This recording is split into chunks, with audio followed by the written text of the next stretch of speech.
Bismillahirrahmanirrahim. Assalamualaikum warahmatullahi wabarakatuh. Perkenalkan, saya Yuyun Yuliansi SPD dari kelas 2 kelompok 3 di Klat BCKS Kabupaten Majalengka. Pada kesempatan ini saya akan menganalisis 9 langkah pengambilan keputusan dari kasus 4 modul 3. Langkah pertama, analisis 9 langkah pengambilan keputusan. Pertanyaannya adalah, apa saja nilai-nilai yang saling bertentangan dengan kasus 4? Setelah saya baca di kasus 4, yang saya temukan adalah kejujuran versus kesetiaan pertemanan, di mana Tari ingin berlaku jujur terkait dompet Nina, tetapi juga ingin menjaga hubungan baik dengan Rara. Selanjutnya, tanggung jawab moral versus kenyamanan pribadi.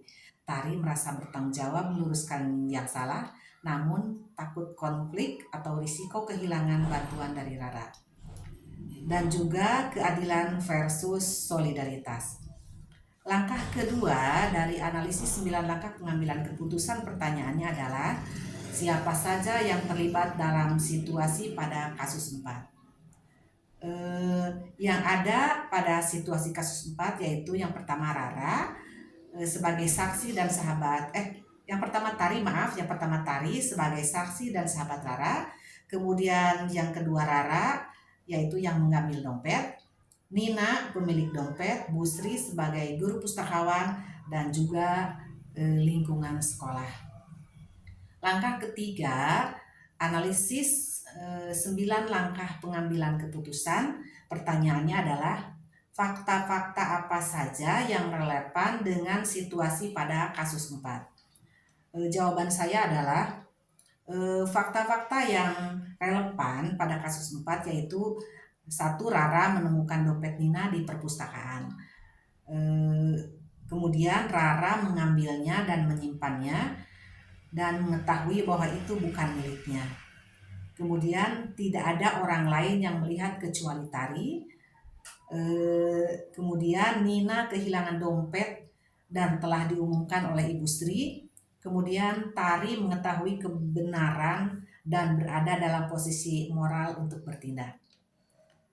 Langkah keempat dalam analisis 9 langkah pengambilan keputusan, pertanyaannya adalah, pengujian benar atau salah yang mana yang bisa dilakukan.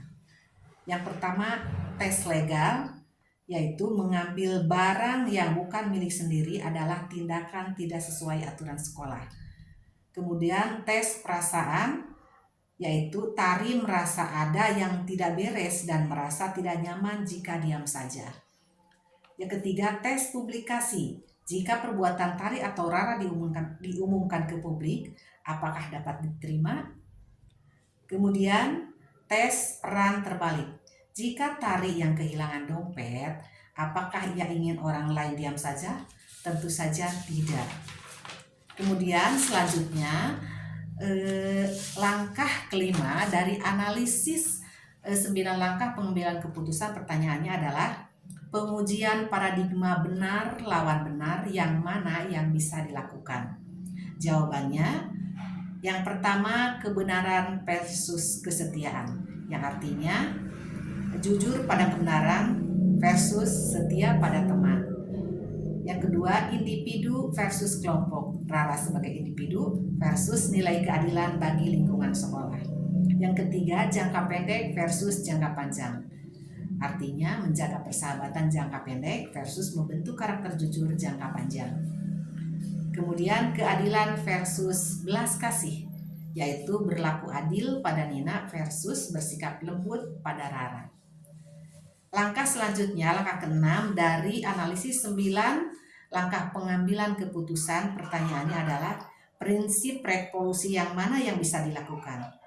Prinsip yang paling sesuai yaitu rule base, yang artinya jujur dan mengembalikan barang yang bukan milik sendiri.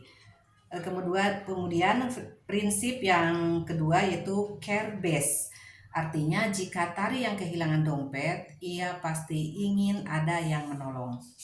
Kemudian yang ketiga, NBASE, yaitu kebaikan jangka panjang dan semua pihak belajar tentang kejujuran. Langkah selanjutnya yaitu langkah ketujuh, analisis 9 langkah pengambilan keputusan. Pertanyaannya adalah, adakah opsi lain yang lebih kreatif, adil, dan bijak yang bisa dilakukan? Jawaban saya berarti opsi kreatif, yaitu Tari berbicara empat mata dengan Rara dengan tenang dan tidak menghakimi, mendorong Rara mengembalikan dompet sendiri.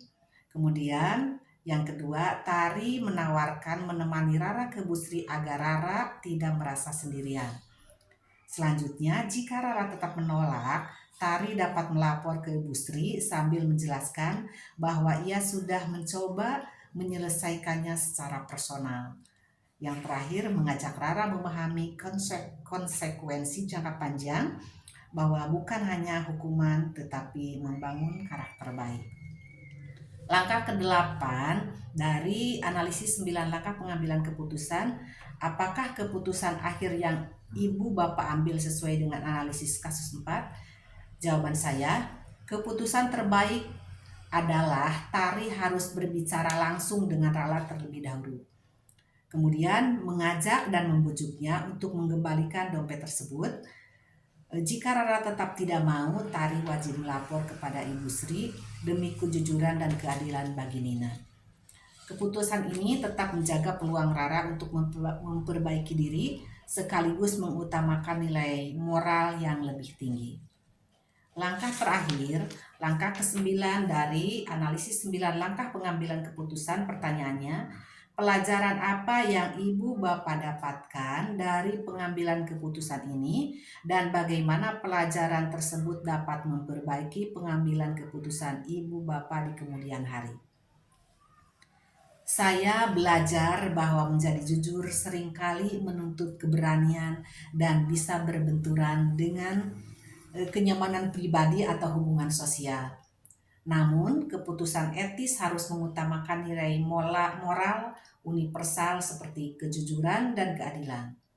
Kedepan, saya akan lebih berani menghadapi konflik dengan cara bijaksana serta mempertimbangkan dampak jangka panjang dari setiap pilihan, bukan hanya dampak sesaat. Itu yang bisa saya sampaikan. Terima kasih. Assalamualaikum warahmatullahi wabarakatuh.